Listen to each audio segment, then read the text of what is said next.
Hello dear, good morning and welcome to my YouTube channel Saar teaching point. दोस्तों, पिछले lecture में जब हम अपना कवर कर रहे थे टॉपिक जो कि था नेपोलियन का उद्भव जो शुरू हुआ था, और उसके पश्चात हमने ये भी देखा था जब यहाँ पर जो वाटरलू का युद्ध होता है उसी के साथ ही नेपोलियन का एक तरह से जो भी उनकी शासन सत्ता समाप्त हो जाती है, और इसके पश्चात किस तरह से उन्हें सेंट हेलेना द्वीप पर भेजा जाता है, वहां पर 1821 में उनकी मृत्यु हो जाती है। लेकिन अब यहाँ पर हम देखें जो 1815 में यूरोप की जो स्थिति है, अब उसके पश्चात यूरोप का जो भी परिदृश्य है वो किस प्रकार का होगा। लेकिन उसको कवर करने से पहले अगर ये क्रांति जो घटी थी, इसके कुछ महत्व है, कुछ विरासत है और कुछ सीमाएं भी है, उसको डिस्कस कर लेते हैं। उसके पश्चात हम देखते हैं जो 1815 का यूरोप है वो किस तरह का होगा। तो सबसे पहले हम देखते हैं जो फ्रांस की क्रांति है उसका महत्व और विरासत क्या है।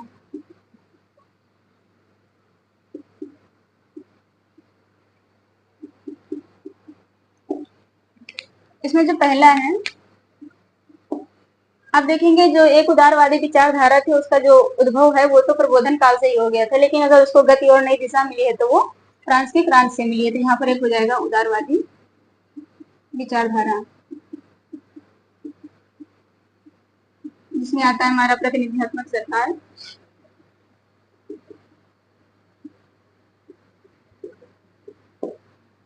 मानव एवं व्यक्ति की स्वतंत्रता,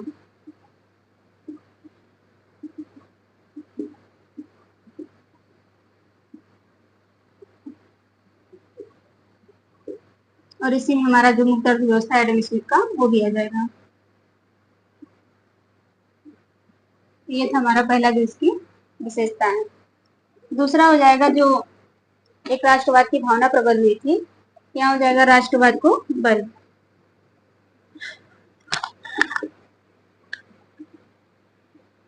इसी तरह देखेंगे जो जर्मनी में, जर्मनी और इटली का एकीकरण होता है।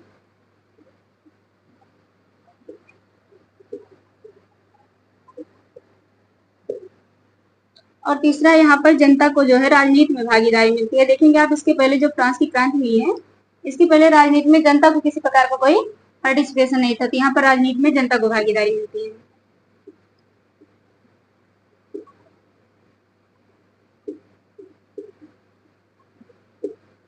और इसी के बाद ही आप देखेंगे जो प्रजातंत्र और गणतंत्र को बढ़ावा मिलता है।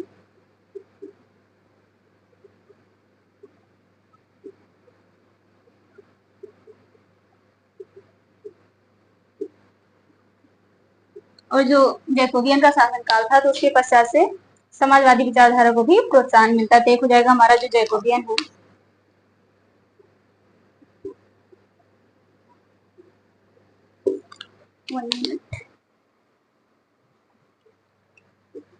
जैकोबियन के शासनकाल में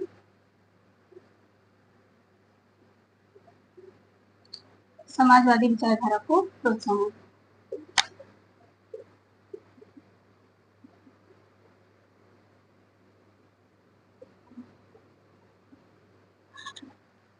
और जो हमारा छठा पॉइंट है यहाँ पर, ये जो लैटिन अमेरिका को स्वतंत्रता मिली थी जो कि उपनिवेश था, तो अगर उस किसी का प्रोत्साहन मिला या किसी से जो है उसको प्रेरणा मिली है तो वो थी फ्रांस की क्रांति। तो इसके जो तात्कालिक रूप में लैटिन अमेरिका की स्वतंत्रता मिली है।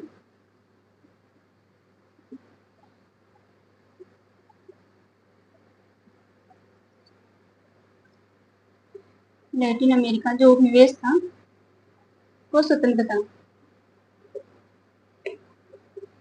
या की स्वतंत्रता को बल मिला। और यहाँ पर लास्ट जाएगा हमारा, इसका जो प्रभाव है वो न केवल जो है फ्रांस और यूरोप में देखा गया, बल्कि आप देखेंगे इसके बाहर भी देखा गया, जो कि एशिया, जैसे जो वहाँ पे राजा राम मोहन राय थे और टीपू सुल्तान इत्यादि जो व्यक्तित्व थे उन पर इसका फ्रांसीसी क्रांति का बहुत गहरा प्रभाव पड़ा था। तो यहाँ पर हो जाएगा राजा राम मोहन राय। एशिया में, अर्थात हम कहें तो जो यूरोप के बाहर है एशिया में, राजा राम मोहन राय और टीपू सुल्तान के व्यक्तित्व पर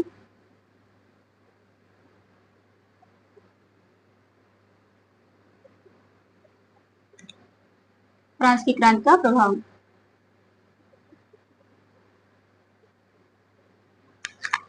ये हो गया इसकी कुछ जो महत्व और कुछ विरासत है। अब इसकी कुछ सीमाएं भी हैं, जिसमें आप देखेंगे जो पहला है हमारा,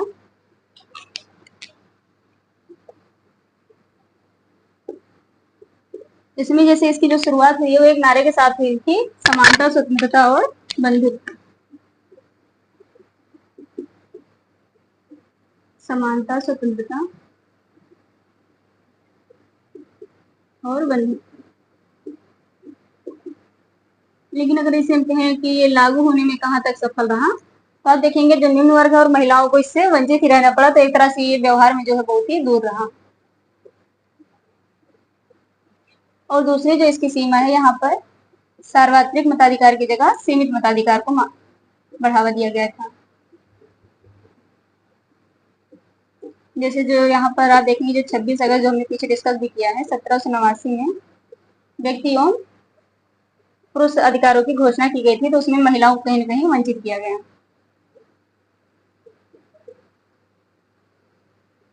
और जो लास्ट में है हमारा सीमा है इसकी, जो इसके सामने जो है 4 प्रश्न थे, जो हमारा राजतंत्र और कुलीन वर्ग और मध्य वर्ग, राजतंत्र और मध्य वर्ग, और मध्य वर्ग और निम्न वर्ग के बीच संबंधों की समस्या थी। तो ये कहीं ना कहीं जो चौथा प्रश्न था हमारा, मध्य वर्ग और निम्न वर्ग के बीच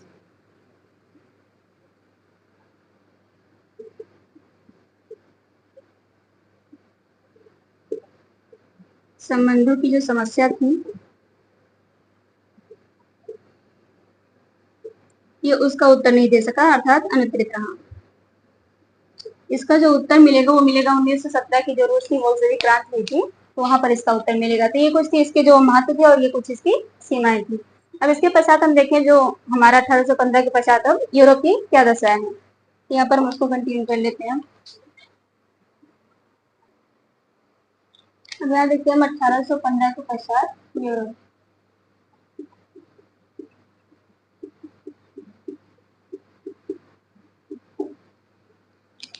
अब यहाँ पर जब नेपोलियन का एक तरह से जो है समाप्त हो जाते हैं उनका सत्ता है शासन, तो यहाँ पर 4 शक्तियां उभर कर सामने आती हैं, जिसमें है हमारा फ्रांस,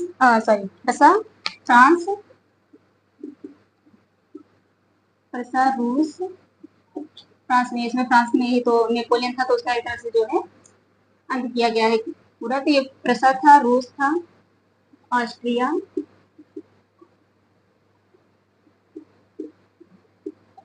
और ब्रिटेन। इसमें जो रूस और ऑस्ट्रिया है ये दोनों ही अनुदारवादी शक्तियां हैं। अनुदारवादी का मतलब है परिवर्तन विरोधी, किसी भी प्रकार के जो परिवर्तन हो रहे हैं उनका घोर विरोध करती है। अब यहाँ पर जो 1815 के पश्चात यूरोप है, इसमें आप देखेंगे जब नेपोलियन की जो शासन सत्ता है वो समाप्त हो जाती है, तो इसके पश्चात यूरोप में 4 शक्तियां उभर कर सामने आती हैं, जिसमें हमारा पहला है ब्रिटेन, रूस, ऑस्ट्रिया और प्रसा। जो रूस और ऑस्ट्रिया है ये दोनों अंगारवादी शक्तियां हैं, तो इस कारण से किसी भी प्रकार के परिवर्तन का विरोध करती है, या कहें तो परिवर्तन विरोधी है।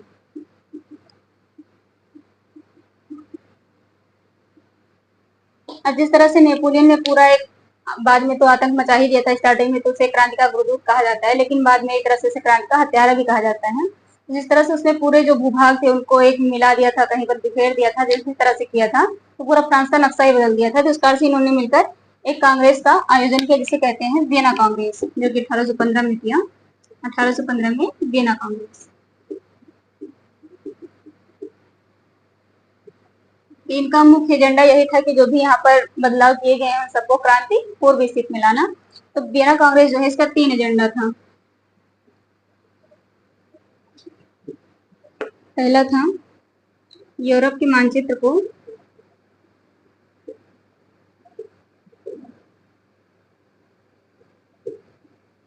पुनर्बहाल करना। अर्थात आप देखेंगे जिस तरह से नेपोलियन ने लगभग जो भी क्षेत्र थे उनको जीत लिया था, तो पूरा जो एक मैप था उसका वो डिस्टर्ब हो गया था। तो इस कारण से इन्होंने सबसे पहले जो अपना उद्देश्य बनाया वो था यूरोप के मानचित्र को पुनर्बहाल करना। दूसरा था जो यहाँ पर फ्रांस में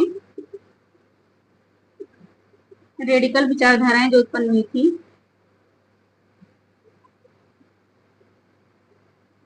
जिसमें है उदारवाद और राष्ट्रवाद।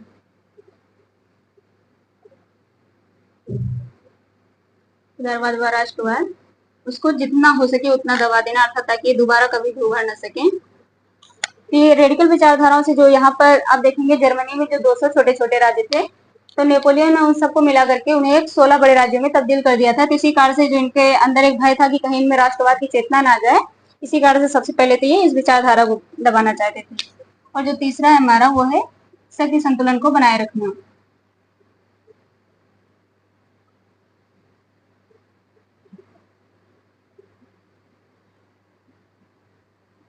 इसको लेकर के ब्रिटेन बहुत चिंतित रहता था, क्योंकि उसका मानना था कि जो कोई एक पावर जो है बहुत ज्यादा शक्तिशाली ना हो जाए, कहीं ऐसा ना हो कि जो है वो हमारे आइलैंड, क्योंकि वो बहुत ही अलग आइलैंड में रहता था, तो वहां तक ना आ जाए, वो जो इंग्लिश चैनल है उसे पार करके वहां तक ना आ जाए। इसी कारण से वो इसको लेकर के बहुत ज्यादा ही आशंकित रहता था। तो इसलिए शक्ति संतुलन को बनाए रखना एक इसका प्रमुख एजेंडा था। तो ये इसके कुछ 3 एजेंडे थे।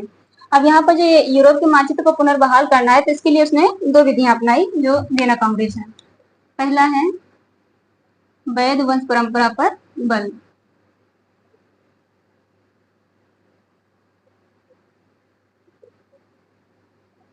और दूसरा है यथास्थितिवाद।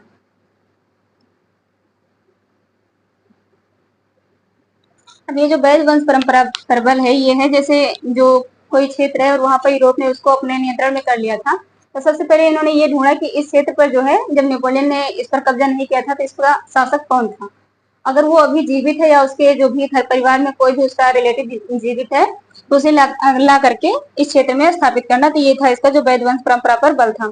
दूसरा है यथास्थितिवाद। यथास्थितिवाद का है कि जो भी क्षेत्र इन्होंने कब्जा किया हुआ है उन सबको स्वतंत्र करके जो भी था क्रांति के पूर्व की स्थिति को बना देना। तो ये था यथास्थितिवाद, जो भी परंपरा चीजें थी पारंपरिक उनको बहाल करना।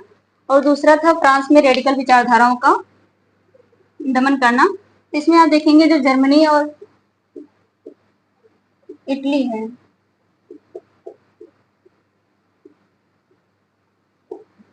सबसे पहले अगर ये देख लें जो ये उदारवाद है और राष्ट्रवाद क्या है, तो उदारवाद आप देखेंगे जो यहाँ पर एक अभी हमने पीछे कवर भी किया है, ये लैटिन भाषा के लिबर शब्द से निकल कर आया है, जिसे कहते हैं स्वतंत्रता। तो इसका यही मतलब था प्रतिनिधियात्मक सरकार होना चाहिए, जो भी हमने पीछे लिखा था, प्रतिनिधियात्मक सरकार होना चाहिए, व्यक्ति और मानव की स्वतंत्रता पर बल देना चाहिए, और जो मुक्त अर्थव्यवस्था इत्यादि पर बल देना चाहिए। तो उदारवाद की जो भी विचारधारा थी। और दूसरी थी राष्ट्रवादी, विचारधारा। इसमें क्या था, जैसे इसका जो राष्ट्रवाद का उद्भव है वो तो बहुत पहले से ही हो गया था। अगर हम यहाँ पर बात करें जो 16वीं से 18वीं सदी के बीच, तो जब वहां पर सामंतों का अंत हो रहा था, तो एक तरफ से राजा ने जो अपने राष्ट्र का राज्य उद्भव किया था, उसमें जो राष्ट्र राज्य थे, जैसे यहाँ पर जो राजा है पहले नंबर तो उसने खुद को ही राष्ट्र घोषित कर दिया। ये है इस टाइम का टाइम पीरियड जो है, उस समय राष्ट्र की भावना क्या थी। अब यहाँ पर जो इसका ये आंतरिक क्षेत्र है ये बहुत ज्यादा विभाजित था। जैसे यहाँ पर पादरी थे, और यहाँ पर कुलीन थे, और यहाँ पर जन सामान्य थे। तो इनमें पहले नंबर तो जो एक इनका आंतरिक क्षेत्र था वो विभाजित था। इन्होंने सिर्फ ऊपर से इसका राष्ट्र का आवरण दे रखा था, और उन्होंने इसकी जो डिफिनेशन दी थी, जो भी शासक थे, इसकी जो डिफिनेशन दी थी कि यहाँ पर एक जो है निश्चित भूभाग होना चाहिए, और जो है एक केंद्रीकृत शासक सत्ता होनी चाहिए, और तीसरा जो बताया था कि पारंपरिक जो भी तथ्य उनमें समन्वय होना चाहिए। ये था जो उनकी राष्ट्र की परिभाषा थी। अब जिसमें तीसरा मतलब इस टाइम का जो फ्रांस की क्रांति के पश्चात राष्ट्र है, उसकी जो अवधारणा है, पहले नंबर तो एक प्रतिनिधियात्मक सरकार होनी चाहिए,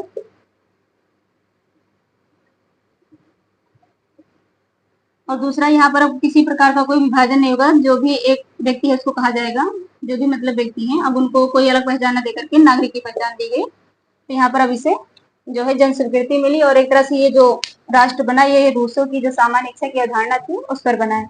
उनका एक और भी कहना था कि जो संप्रभुता है वो शासक में ना निवास करके जनता में निवास करती है। तो एक तरह से ये जो है राष्ट्रवाद को और भी बल मिला। ये तो हो गया उदारवाद और राष्ट्रवाद। अब यहाँ पर हम देखें जब यहाँ पर जर्मनी का जो है जो नेपोलियन ने उसने 16 बड़े राज्य में बदल दिया था, इनके अंदर एक कहीं ना कहीं भय था कि कहीं ऐसा ना हो कि आगे चल के ये अपना एकीकरण कर ले या फिर राष्ट्रवाद जो है इनमें पनप जाए। इसी कारण से इन्होंने इसे और भी विभाजित कर दिया। तो पहले इसमें इसको क्लियर कर लेते हैं, तब देखते हैं। यहाँ पर आता है जो ये हमारा विभाजन हो रहा है इटली और जर्मनी का, क्योंकि कहीं ना कहीं जो वियना कांग्रेस थी उसे इटली और जर्मनी में एक राष्ट्रवाद पनपने का खतरा था, तो यहाँ पर इसका विभाजन कर दिया।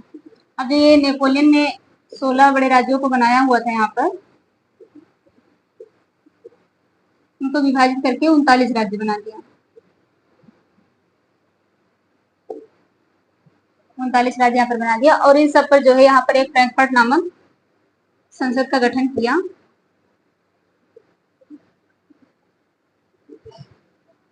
और जो 39 राज्य थे इनको प्रतिनिधित्व दे दिया इस संसद में। लेकिन इसके पश्चात भी इन्हें एक भय था कि कहीं अभी भी इनमें राष्ट्रवाद की ना जो है चेतना आ जाए, इस कारण से इन्होंने ये जो 39 राज्य थे इनको संरक्षण में रख दिया ऑस्ट्रिया, अर्थात जो है ये भी इस फ्रैंकफर्ट संसद में होता था जो ऑस्ट्रिया है, तो एक तरह से इन पर इसका नियंत्रण हो गया। और जो इटली है इसको 7 बड़े राज्यों में विभाजित किया।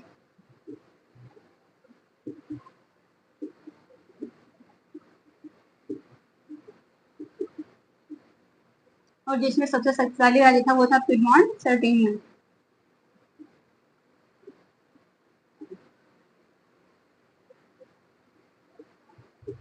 ये जो पिडमॉन्ट सर्डिनिया था ये सबसे शक्तिशाली राज्य था। उसके पश्चात आप देखेंगे जो 7 बड़े राज्य हैं इसमें से 2 राज्य निकाल करके दे दिया ऑस्ट्रिया को और बीच में शासन कर दिया पोप का। अर्थात अब इसका जो भी एकीकरण वो संभव नहीं था, क्योंकि जब बीच में पोप रहेगा तो पोप चूंकि उस टाइम के बहुत ही प्रतिष्ठित लोग थे या फिर जो उनकी संस्था है वो बहुत ज्यादा प्रतिष्ठित संस्था थी, इस कारण से कोई भी उसे एकीकृत करने के बारे में सोच नहीं सकता था। इस तरह से इटली के बीच में जो भी अधिकार था वो पोप का था और उसमें से 2 राज्य निकाल करके ऑस्ट्रिया को दे दिया। इस तरह से जो है इसको विभाजित कर दिया ताकि इसका एकीकरण न हो सके। और जो अभी इसके बाद हमारा तीसरा आता है शब्द संतुलन को बनाए रखना। तीसरा था हमारा शक्ति संतुलन को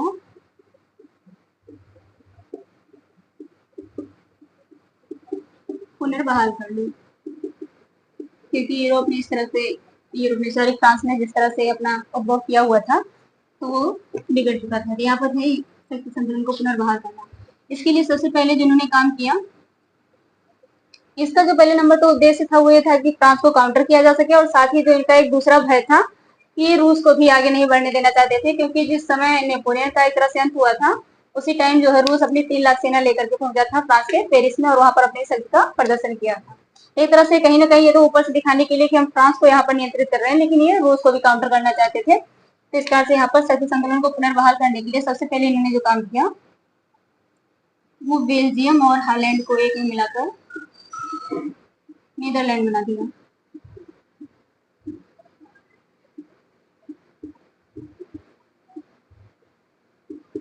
ताकि यहाँ पर फ्रांस और रूस को कवर कर सके। और दूसरा जो है नॉर्वे और स्वीडन को मिला दिया। इन सबका पर्पज यही है फ्रांस को एक तरह से दोबारा उत्थान के लिए उसे रोकना। नॉर्वे और स्वीडन को मिला दिया। तीसरा जो काम किया इन्होंने, जर्मनी में जो प्रसाद था जो कि बहुत ही पावरफुल था, तो उसको जर्मनी क्रॉस करके फ्रांस के पास राइनलैंड का भूभाग दे दिया गया। और जो कि प्रसाद जो है वो पावरफुल ज्यादा था, तो इस कारण से रूस और फ्रांस दोनों को संतुलित कर सकता था।